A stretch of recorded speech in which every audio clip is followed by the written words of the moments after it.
Et si une seule seconde d'inattention pouvait vous séparer à jamais de ce que vous aimez le plus au monde? En novembre 1935, sous une pluie glaciale à Lyon, une jeune mère appelée Élise Duré emmena ses jumelles à la gare de Saint-Rambert pour commencer une nouvelle vie. Mais au moment où le train s'ébranla, l'une de ses filles disparut derrière la vitre embuée. Et pendant 13 ans, personne ne sut ce qu'il était advenu d'elle. Jusqu'au jour où, dans une galerie de Paris, une photographie ancienne révéla une vérité que le temps avait tenté d'effacer. Restez avec moi. Aujourd'hui, je vais vous raconter cette histoire dramatisada inspirée de notre propre histoire humaine. Avant de commencer, abonnez-vous à la chaîne, laissez un like et dites-nous dans les commentaires de quelle ville ou de quel pays vous regardez. C'est grâce à vous que ces histoires continuent d'exister.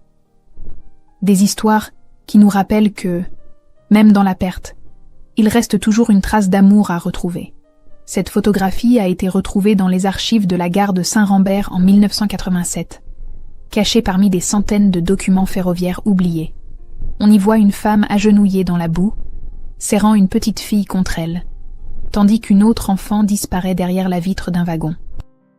Son visage exprime une terreur si pure qu'on peut presque entendre son cri à travers les décennies. Mais ce que personne ne savait, c'est que cette image capture l'instant exact où une mère a perdu sa fille pour toujours. Et si vous restez jusqu'à la fin, vous découvrirez pourquoi Élise souriait encore dans ses dernières lettres, même en sachant qu'elle ne reverrait jamais Margot. Lyon, novembre 1935. La pluie tombait sans interruption depuis 3 jours. Dans une chambre minuscule du quartier de la Guillotière, Élise Duré regardait ses 2 filles dormir serrées l'une contre l'autre. Margot et Claire, 5 ans, identiques jusque dans leur respiration. Des registres municipaux de l'époque confirment qu'Élise vivait seule avec ses jumelles depuis la mort de son mari en 1933, survivant grâce à des travaux de couture payés quelques centimes par pièce. Ce matin-là, elle tenait dans ses mains tremblantes la lettre qui changerait tout. Sa cousine Mathilde lui écrivait de Paris, parlant d'un travail dans une blanchisserie, un vrai salaire, un espoir. « Venez avant l'hiver », insistait le message. Élise toucha le front de Margot. La petite avait de nouveau de la fièvre. Depuis des semaines, elle toussait la nuit, un son creux qui terrifiait sa mère. Claire, elle, restait silencieuse, observant tout avec ses yeux trop sérieux pour une enfant.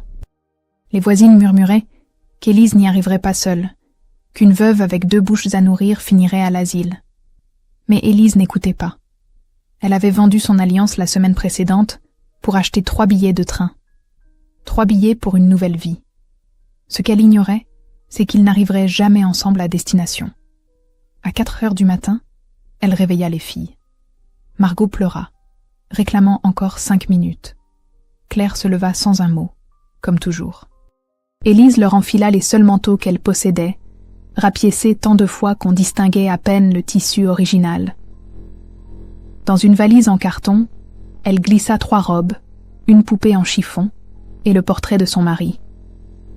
Tout ce qui restait de leur vie.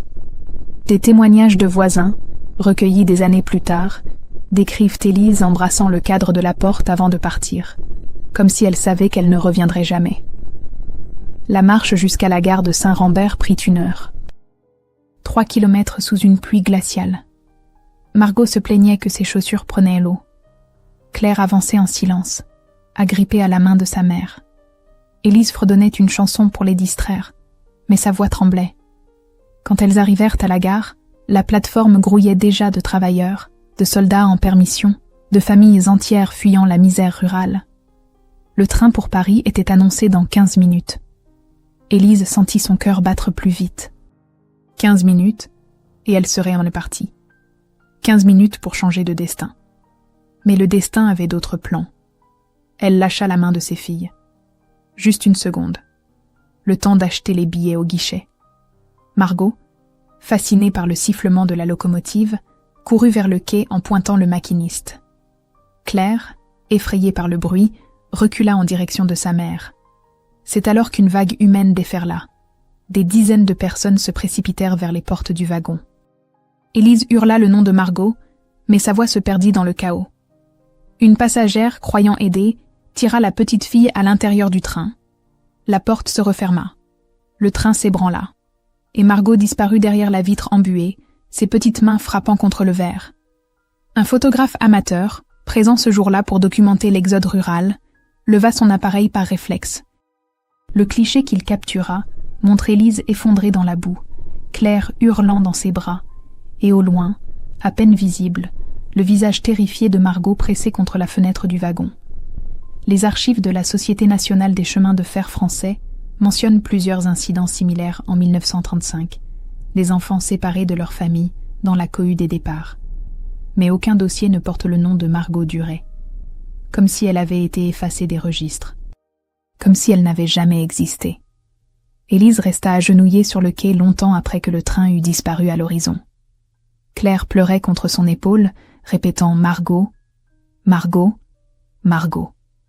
Les autres voyageurs les contournaient, pressés, indifférents. Un employé finit par s'approcher, lui demandant si elle allait bien. Elle le regarda sans comprendre.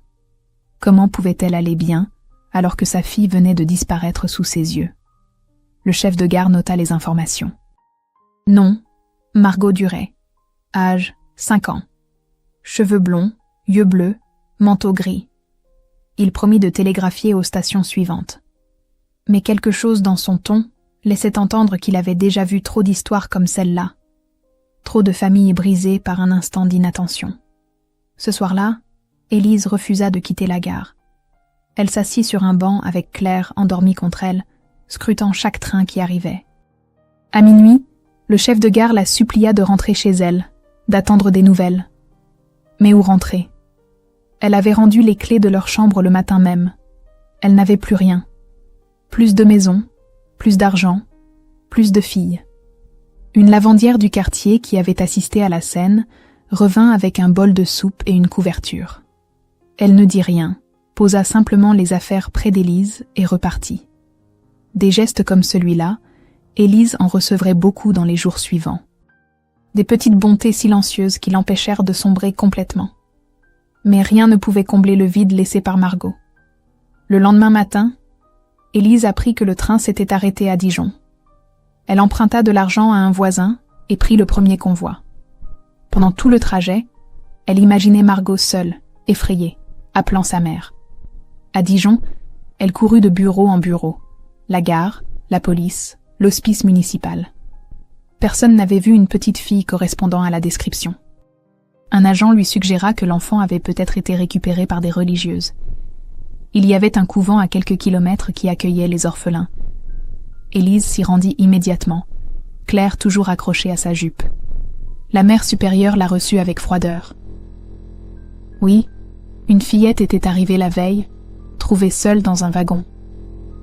Mais elle avait déjà été placée dans une famille de Beaune. Non, elle ne pouvait pas donner de détails. C'était contre le règlement. Élise supplia, pleura, cria. Rien n'y fit. Les portes du couvent se refermèrent sur elle. En rentrant à Lyon, elle comprit que la recherche serait longue, interminable peut-être. Mais abandonner n'était pas une option. Pas tant qu'elle respirait encore.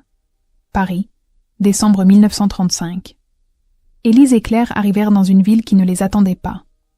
La cousine Mathilde les accueillit dans une chambre de bonne au 6e étage, sans chauffage, avec vue sur les toits gris de Belleville. Le travail à la blanchisserie était épuisant. 12 heures par jour dans la vapeur brûlante, les mains rougies par la soude caustique, pour un salaire qui suffisait à peine à payer le loyer et la nourriture. Les registres de la blanchisserie Lefebvre mentionnent le nom d'Élise Duret, parmi les employés de 1935 à 1942. Toujours ponctuelle, jamais malade, jamais absente. Une travailleuse modèle qui cachait un chagrin insupportable. Chaque soir, après avoir couché Claire, Élise écrivait des lettres. Des dizaines, des centaines au fil des mois.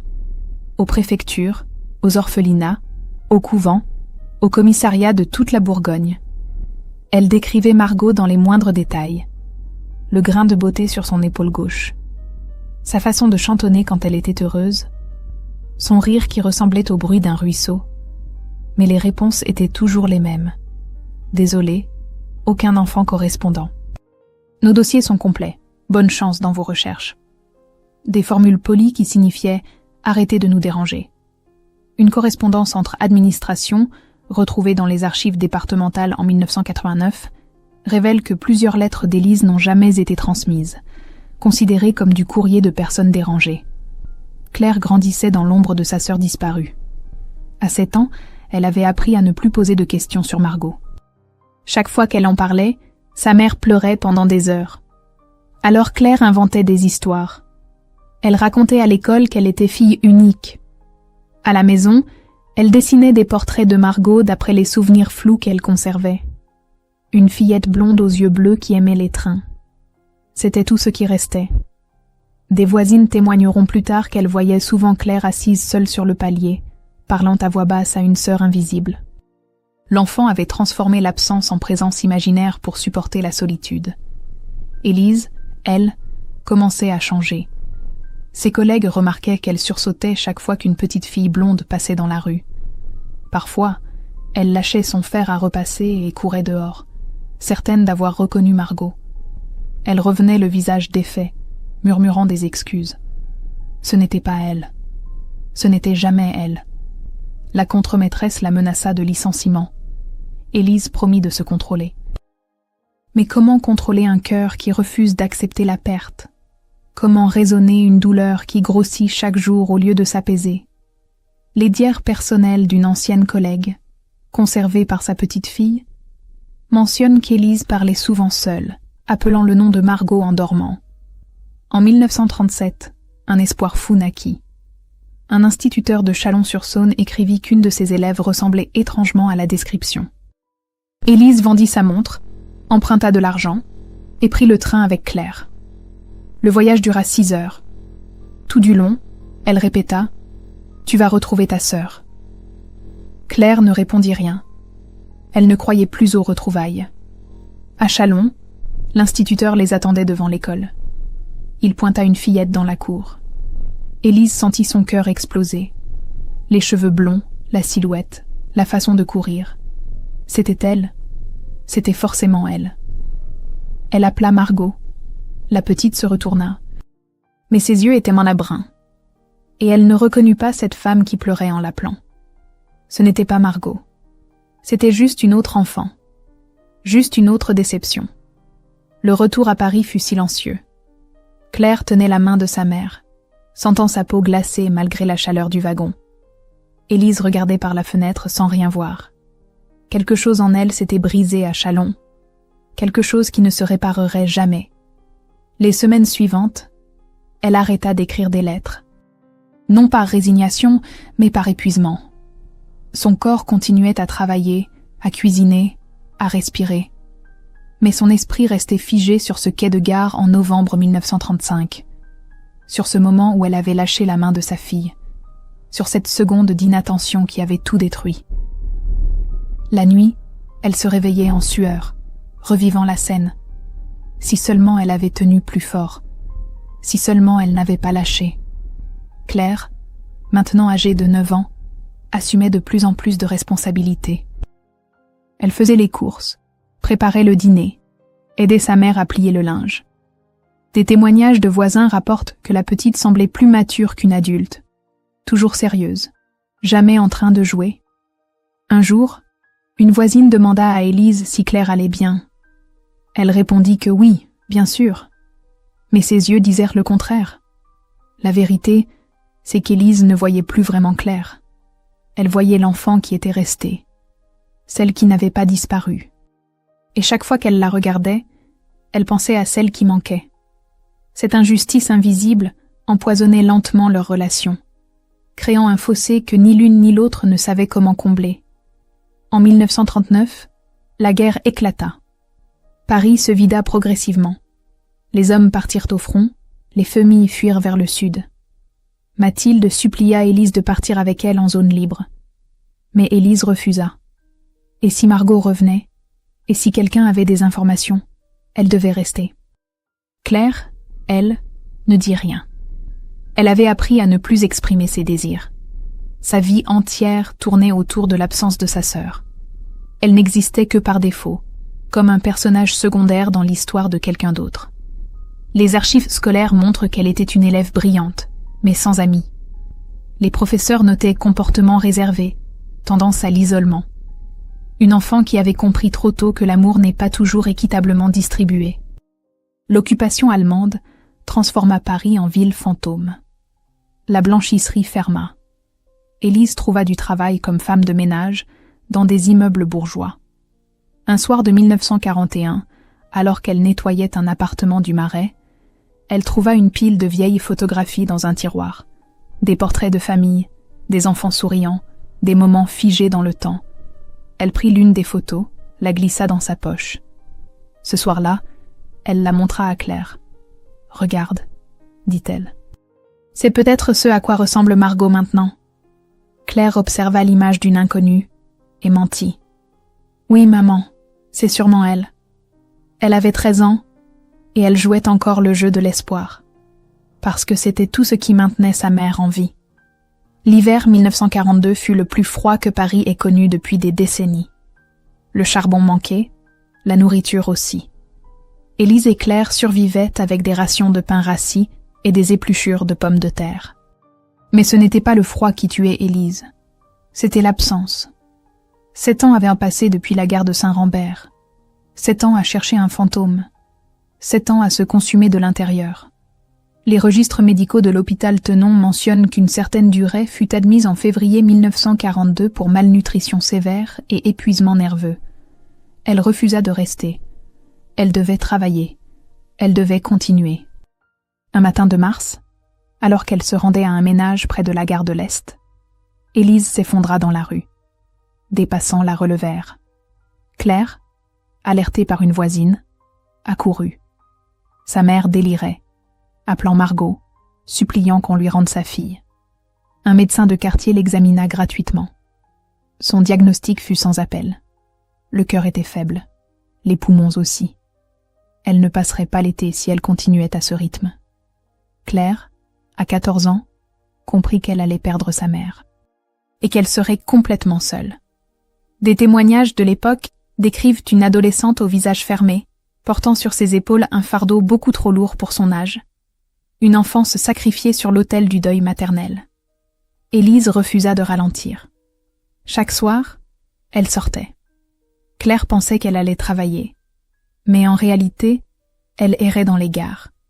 Gare du Nord, gare de Lyon, gare Montparnasse. Elle scrutait les visages, cherchant celui de Margot parmi les voyageurs. Elle interrogeait les cheminots. « Avez-vous vu une jeune fille blonde ? Elle aurait 12 ans maintenant. Elle ressemblerait à cet enfant, montrant Claire. » Les gens détournèrent le regard, gênés. Une femme folle qui hantait les quais. C'est ainsi qu'on parlait d'elle. Les archives de la SNCF conservent des notes internes recommandant de surveiller une femme répondant à sa description, soupçonnée de comportement erratique dans les espaces ferroviaires. Un soir de juin, Claire suivit sa mère en secret. Elle la vit entrer à la gare de l'Est, s'asseoir sur un banc et rester là pendant des heures. Immobile, juste à regarder les trains partir. Claire s'approcha. « Maman, rentre à la maison. » Élise ne se retourna pas. « Tu sais, » dit-elle d'une voix étrangement calme, « j'ai compris quelque chose. Margot ne reviendra jamais. » Claire sentit son cœur se serrer. Enfin, sa mère acceptait la réalité. Mais Élise continua. « Elle ne reviendra pas parce qu'elle m'attend quelque part. Et je dois la rejoindre. » Claire ne comprit pas immédiatement. Puis, elle vit les yeux de sa mère. Ce regard absent, ce sourire triste. Et elle sut. Sa mère avait déjà choisi de partir. Les semaines suivantes, Élise écrivit des lettres. Pas pour chercher Margot cette fois, mais pour dire au revoir. Une lettre pour Mathilde. Une pour les voisines qui avaient été gentilles. Une pour Claire. Cette dernière, retrouvée dans les affaires d'Élise après sa mort, est aujourd'hui conservée par la famille. Elle commence ainsi. « Ma chérie, pardonne-moi de n'avoir pas été la mère que tu méritais. J'ai passé ma vie à chercher ta sœur et je t'ai oubliée en chemin. Tu as été plus courageuse que moi, plus forte. Tu survivras. Et peut-être qu'un jour, tu comprendras. L'amour d'une mère est infini, mais parfois, Le chagrin l'est aussi. La lettre se terminait par une demande. Si un jour tu retrouves Margot, dis-lui que je ne l'ai jamais abandonnée. Le 15 août 1942, les bombardements alliés touchèrent Paris pour la première fois. Les sirènes hurlèrent en plein après-midi. Les gens coururent vers les abris. Claire tira sa mère par le bras. « Vite, maman, au métro !» Mais Élise résista. « Non, ma chérie. Vas-y, je te rejoins. » Claire hésita.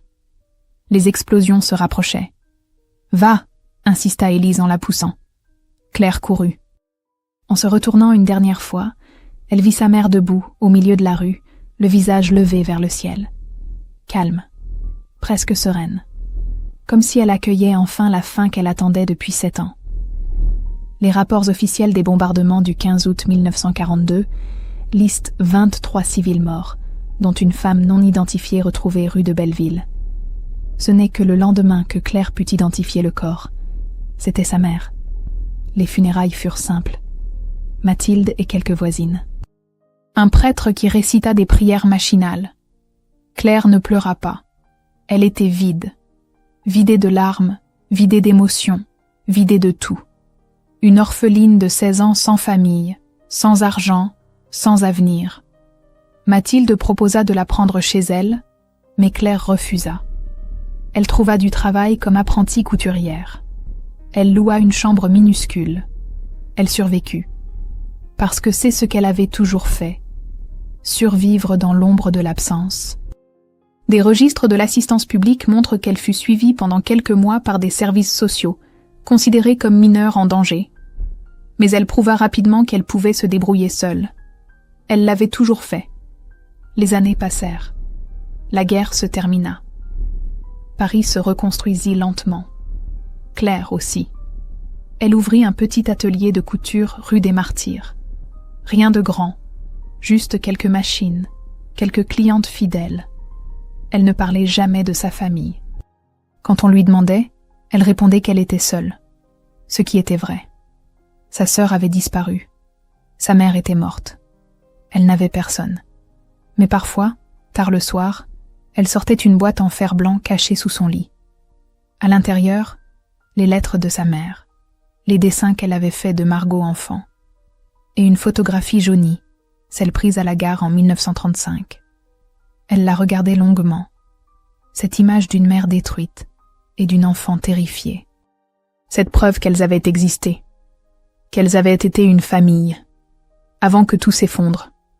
En 1948, Claire reçut une invitation pour une exposition de photographie historique, organisée par une association d'anciens combattants. Des images de la France d'avant-guerre, de l'exode, de l'occupation. Elle hésita, puis décida d'y aller. Peut-être par curiosité, peut-être par masochisme, peut-être parce qu'une partie d'elle cherchait encore. La galerie était bondée. Des dizaines de visiteurs contemplaient ces fragments d'un passé douloureux. Claire déambulait entre les cadres, le cœur serré. Et soudain, elle s'arrêta. Là, sur le mur du fond. La photographie. Leur photographie. Sa mère à genoux. Elle-même hurlant. Et Margot, floue mais reconnaissable, derrière la vitre du train. Sous l'image, une plaque. Gare de Saint-Rambert, novembre 1935. Séparation d'une famille lors de l'exode rural. Photographe anonyme. Claire s'approcha, les jambes tremblantes. 13 ans. Cela faisait 13 ans qu'elle n'avait pas vu cette image. Elle l'avait presque oubliée, presque réussi à enfouir ce souvenir. Mais là, exposée aux yeux de tous, la douleur redevenait publique. Une femme se tenait près d'elle. Jeune, blonde, vêtue d'un uniforme d'infirmière volontaire. Elle fixait la photo avec une intensité troublante. Ses lèvres tremblaient. Ses mains serraient les bords de son sac. Claire la remarqua. « Vous la connaissez ?» demanda-t-elle doucement. La femme sursauta, se tourna vers Claire, et leurs regards se croisèrent. Pendant une seconde infinie, elles se dévisagèrent, sans comprendre encore, sans savoir, mais sentant quelque chose. Une étrangeté, une ressemblance, un écho du passé qui refuse de mourir.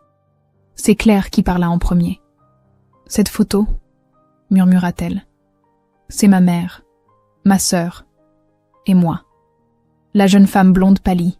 « Votre mère » répéta-t-elle d'une voix étranglée. Comment s'appelait-elle? Élise. Élise Duret. Le nom tomba comme une pierre dans un puits. La femme porta la main à sa bouche. Duret, répéta-t-elle. Élise Duret. Je ne comprends pas. Claire sentit son cœur battre plus fort. Qui êtes-vous? La femme hésita, puis, d'une voix brisée. Je m'appelle Margot. Margot Lefebvre. Mais avant, je crois que je m'appelais Duret. Le monde s'arrêta de tourner. Les bruits de la galerie s'évanouirent. Il n'y avait plus que ces deux femmes face à face. Deux sœurs séparées depuis 13 ans, qui venaient de se retrouver devant l'image de leur séparation. Elles sortirent de la galerie, incapables de parler devant les autres, marchèrent jusqu'à un square proche, s'assirent sur un banc, l'une à côté de l'autre, sans oser se toucher. Margot parla en premier. « J'ai été élevée dans un couvent près de Dijon. Les sœurs m'ont dit qu'on m'avait trouvée seule dans un train, que mes parents étaient morts. Je n'avais aucun souvenir, juste des fragments, une femme qui pleurait, de la pluie. Le bruit d'un sifflement. Claire écoutait, les larmes coulant silencieusement sur ses joues. « Elle n'est pas morte immédiatement, » dit-elle. « Elle t'a cherché, pendant 7 ans, jusqu'à ce que ça la tue. » Margot ferma les yeux. « J'aurais dû savoir, j'aurais dû me souvenir. » Claire secoua la tête. « Tu avais 5 ans. Comment aurais-tu pu ?» Elles passèrent des heures dans ce square, à reconstituer les pièces d'un puzzle brisé. Margot raconta le couvent, les prières interminables. Les autres orphelines qui avaient des souvenirs de leur famille, contrairement à elle. La sensation d'être née de nulle part, sans passé, sans histoire. Pendant la guerre, elle avait voulu se rendre utile. Était devenue aide-soignante bénévole. Avait soigné des soldats, des civils, des enfants. Cherchant peut-être inconsciemment à sauver ceux qu'elle n'avait pas pu sauver. À réparer quelque chose de cassé en elle. Claire, elle, parla de leur mère. De sa descente lente vers la folie. De son obsession. De sa mort qu'elle avait peut-être choisie. Des archives du couvent Sainte-Marie de Dijon, consultées plus tard, confirment l'arrivée d'une fillette non identifiée en novembre 1935, enregistrée sous le nom temporaire de Marie, plus tard rebaptisée Margot par les sœurs. « Vous lui ressemblez », dit soudain Margot en regardant Claire. « Nos yeux, la forme de notre visage. » Claire sourit tristement. « On est jumelles, identiques. Enfin, on l'était. » Margot tendit lentement la main. Toucha les cheveux de Claire, puis son visage, comme si elle essayait de retrouver un souvenir enfoui. Et soudain, quelque chose remonta. Un flash. Une image. 2 petites filles serrées l'une contre l'autre dans un lit. Une voix qui chantonnait, des mains douces qui les bordaient. « Tu me chantais des chansons, » murmura Margot. « Le soir, pour que je m'endorme. » Claire éclata en sanglots. « Oui, je te chantais des chansons. Et toi, tu riais toujours au mauvais moment. » Elles s'enlacèrent. Enfin, après 13 années de vide, 2 moitiés d'un tout qui se retrouvaient. Les jours suivants furent un tourbillon. Margot déménagea temporairement chez Claire. Elle parlait jusqu'à l'aube, comblant les années perdues. Margot apprit que leur père était mort dans un accident ferroviaire, que leur mère avait tout sacrifié pour elle, qu'elle n'avait jamais cessé de l'aimer malgré l'absence. Claire, elle, découvrit la vie de sa sœur au couvent. Les privations, la discipline stricte, mais aussi les moments de grâce. Les sœurs qui avaient été bonnes, même si elles n'avaient jamais pu remplacer une famille. Elles pleurèrent ensemble sur la mère qu'elles avaient perdue, sur les années volées, sur le destin cruel qui les avait séparées, puis réunies trop tard. Une correspondance entre les 2 sœurs, conservée précieusement, documente ces premiers mois de retrouvailles, mélange de joie immense et de deuil impossible à résoudre. Un matin, Claire sortit la boîte en fer blanc. Les lettres d'Élise. Lys, dit-elle simplement. Margot ouvrit la première avec des mains tremblantes. Ma Margot chérie, où que tu sois, sache que maman pense à toi chaque seconde. Je te retrouverai, je te le promets. Les larmes de Margot tombèrent sur le papier jauni. Elle lut toutes les lettres, des dizaines. Certaines envoyées, la plupart jamais postées. Toutes remplies du même amour désespéré, de la même promesse brisée. Quand elle termina, elle regarda Claire. Elle ne m'a jamais abandonnée. Claire secoua la tête. Jamais. C'est toi qu'elle cherchait quand elle est morte. Même à la fin. C'était toujours toi. Margot sentit son cœur se déchirer. Une mère qu'elle ne se souvenait pas avoir connue l'avait aimée jusqu'à la mort. Et elle n'avait rien su. Elles décidèrent de visiter la tombe d'Élise. Un petit cimetière de banlieue. Une pierre simple sans fleurs. Claire n'y était venue qu'une fois, pour l'enterrement. Margot s'agenouilla, parla à voix basse à cette mère disparue. Je suis désolée. Désolée de ne pas m'être souvenue. Désolée de ne pas t'avoir cherché. Mais je suis là maintenant. Et je te promets que je vais prendre soin de Claire. Comme tu l'aurais voulu. Claire posa la main sur l'épaule de sa sœur. Elle sait. Je suis sûre qu'elle sait. Elles restèrent longtemps dans ce cimetière silencieux. Deux femmes reconstruisant un lien que le temps et la tragédie avaient failli détruire à jamais. Les registres du cimetière de Pantin indiquent qu'à partir de 1948, la tombe d'Élise Duret reçut des visites régulières et des fleurs fraîches chaque semaine, chose qui n'avait jamais eu lieu auparavant. Margot prit une décision. Elle quitta son travail bénévole à Lyon et s'installa définitivement à Paris. Les deux sœurs louèrent un appartement ensemble. Agrandirent l'atelier de couture. Travaillèrent côte à côte. Réapprirent à être une famille. Ce n'était pas toujours facile. Elles avaient été formées par des vies différentes. Margot était plus ouverte, plus confiante. Claire plus réservée, marquée par les années d'isolement. Mais elles s'apprivoisaient, patiemment, un jour à la fois. Parfois, le soir, elles regardaient ensemble la photographie de la gare. Cette image qui avait failli être leur dernière trace commune. Et maintenant, elle était devenue le symbole de leur réunion. La preuve que même ce qui semble perdu à jamais peut être retrouvé. Même si c'est sous une forme différente. Même si c'est trop tard pour certains. Il reste toujours quelque chose à sauver. Un client demanda un jour pourquoi elles s'appelaient différemment si elles étaient une sœur. Claire expliqua. On a été séparées petites. Elle a pris le nom qu'on lui a donné. Moi j'ai gardé celui de notre mère. Mais on est sœurs. Vraiment sœurs. Le client hocha la tête, embarrassé. Margot sourit. C'est compliqué, dit-elle. Mais au fond, c'est simple. On s'est perdu. On s'est retrouvés. Et maintenant, on ne se quittera plus jamais. Claire lui prit la main.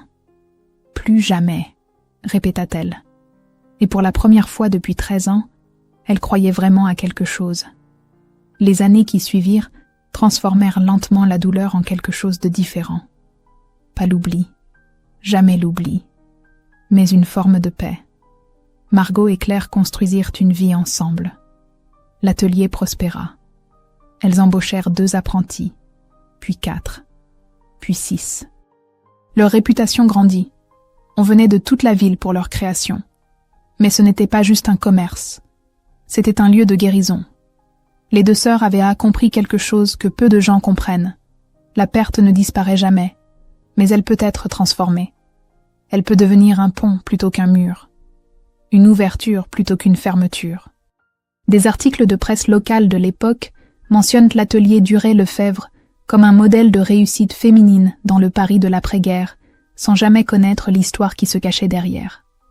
En 1952, une jeune femme entra dans l'atelier. Elle portait une valise usée et un manteau trop grand. « Je cherche ma fille », dit-elle d'une voix tremblante. « On me dit qu'elle a été vue dans le quartier. Elle a 7 ans, des cheveux noirs, un grain de beauté sur la joue droite. S'il vous plaît, si vous la voyez. » Claire et Margot échangèrent un regard.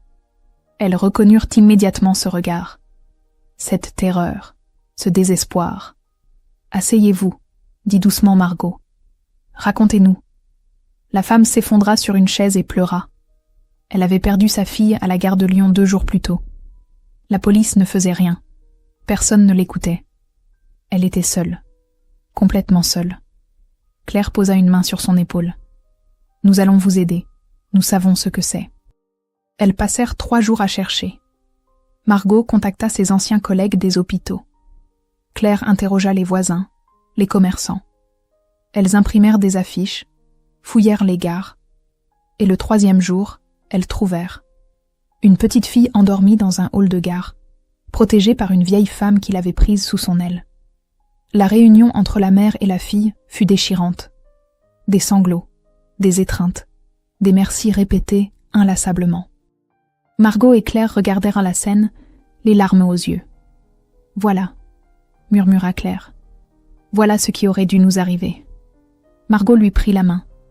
« Ça nous est arrivé. Juste différemment. Juste plus tard. Mais on s'est retrouvés. Et maintenant, on peut aider d'autres à se retrouver aussi. » Ce fut le début de quelque chose de plus grand qu'elle.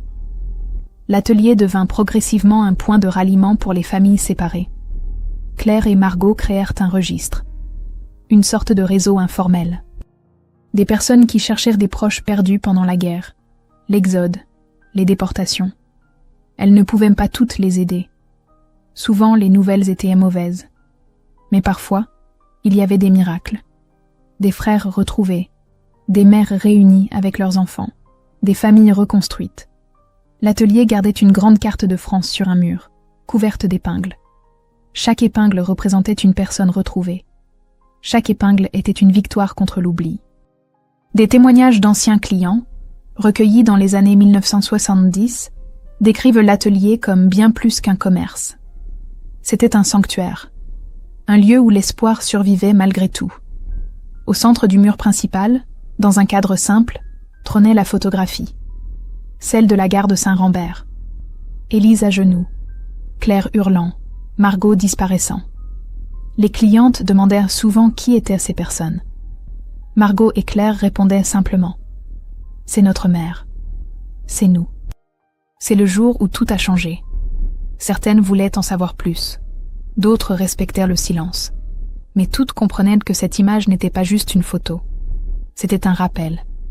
Que la vie peut basculer en un instant. Qu'une seconde d'inattention peut tout détruire. Mais aussi que même après la destruction, il reste toujours quelque chose à reconstruire. Toujours une raison de continuer. Sous la photo, une petite plaque de cuivre portait une inscription gravée par Claire elle-même en 1950. Elle a perdu une fille. Et pourtant, elle ne nous a jamais quittés. Les années passèrent. L'atelier traversa les décennies. Dans les années 1960, il devint une référence. Margot se maria, eut 2 enfants.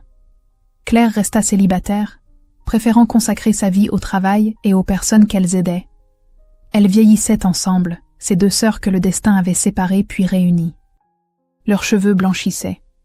Leurs mains devenaient arthritiques. Mais leur lien, lui, restait intact. Plus fort même qu'avant. Forgé par l'absence, renforcé par les retrouvailles. En 1975, un journaliste leur demanda leur secret. « Comment aviez-vous survécu à tant de douleurs ?» Margot sourit. « On n'a pas survécu. On a vécu. C'est différent. » Claire ajouta. « La douleur ne part jamais. Mais on apprend à vivre avec. On apprend à la transformer en quelque chose d'utile. Quelque chose qui aide les autres. » Un soir de 1978, une jeune femme entra dans l'atelier juste avant la fermeture. Elle portait un bébé dans ses bras. « Excusez-moi, » dit-elle timidement. « On m'a dit que vous aidiez les gens à retrouver leur famille. » Margot, maintenant âgée de 48 ans, lui sourit avec douleur. « Oui, ma chérie, nous aidons. Asseyez-vous. Racontez-nous votre histoire. » La jeune femme hésita, puis commença. « J'ai été adoptée. Je cherche ma mère biologique. Je ne sais pas par où commencer. Je me sens tellement perdue. » Claire, 68 ans, les cheveux complètement blancs, s'approcha, posa une main ridée sur celle de la jeune femme. « Nous savons ce que c'est d'être perdu. Nous savons aussi qu'on peut se retrouver, même quand ça semble impossible. » Margot apporta du thé. Elles s'assirent toutes les trois. Le bébé dormait paisiblement. Et dans la lumière douce du soir, ces 3 générations de femmes commencèrent à tisser une nouvelle histoire. Plus tard cette nuit-là, après le départ de la jeune femme, Margot et Claire restèrent seules dans l'atelier. Elles regardèrent en la photographie. Leur photographie. 43 ans. Cela faisait 43 ans que cette image avait été capturée. 43 ans depuis ce matin pluvieux de novembre. « Tu crois qu'elle nous voit ?» demanda Margot. Claire sourit. « Je crois qu'elle nous a toujours vus, même quand on ne la voyait plus. » Margot hocha la tête, puis regarda sa sœur. « Tu sais ce qui me frappe le plus dans cette photo ?»« Quoi ?» demanda Claire. « C'est qu'on dirait une fin. Mais en réalité, c'était juste un début. Le début d'une séparation, oui, mais aussi le début de notre force, de notre capacité à survivre, de tout ce qu'on a construit ensemble. » Claire essuya une larme. Maman aurait été fière. Margot prit sa main. Elle est fière, j'en suis certaine. Aujourd'hui, l'atelier Duret-Lefebvre n'existe plus. Il a fermé en 1995, après la mort de Claire. Margot, elle, s'est éteinte en 2003, entourée de ses enfants et petits-enfants. Mais leur histoire survit. La photographie de la gare de Saint-Rambert n'a jamais été exposée dans un musée. Elle est restée dans la famille, transmise de génération en génération. Un rappel silencieux que l'amour survit à tout. À la séparation. À la mort. Au temps qui passe. Les petits-enfants de Margot la gardent précieusement dans leur salon. Et quand leurs propres enfants demandent qui sont ces personnes, ils racontent l'histoire. L'histoire d'une mère qui n'a jamais abandonné. De 2 sœurs qui se sont retrouvées. D'une famille brisée qui a appris à guérir en aidant d'autres à guérir. Ce n'est pas une histoire triste, c'est une histoire d'espoir. La preuve que même dans les moments les plus sombres, l'amour trouve toujours un chemin. Toujours. Cette histoire fictionnelle nous rappelle que l'amour d'une mère peut traverser le temps, la guerre et même la mort. Que ce que la vie sépare parfois, la mémoire et la tendresse finissent par réunir. Parfois, la douleur devient un héritage, non pas de souffrance, mais de force et de compassion. Parce qu'en aidant les autres à guérir, on finit souvent par se guérir soi-même. Et vous, qu'auriez-vous fait à la place d'Élise, si une seule décision pouvait tout changer? Croyez-vous que certaines âmes se retrouvent toujours, malgré les années et les séparations? Avez-vous, vous aussi, dans votre famille, une histoire oubliée que le temps n'a jamais effacée? Écrivez le mot « mémoire » dans les commentaires si vous êtes resté jusqu'à la fin. Dites-nous de quelle ville ou de quel pays vous nous regardez. Et si vous le souhaitez, partagez une histoire ancienne de vos parents ou grands-parents. Peut-être deviendra-t-elle un jour une nouvelle histoire racontée ici. Merci d'avoir regardé, d'avoir ressenti et d'avoir gardé vivante la mémoire de celles et ceux qui ont aimé en silence. Abonnez-vous à la chaîne, laissez un like, activez la cloche, partagez cette vidéo et cliquez sur le prochain épisode pour continuer à redécouvrir les histoires qui nous rappellent qui nous sommes.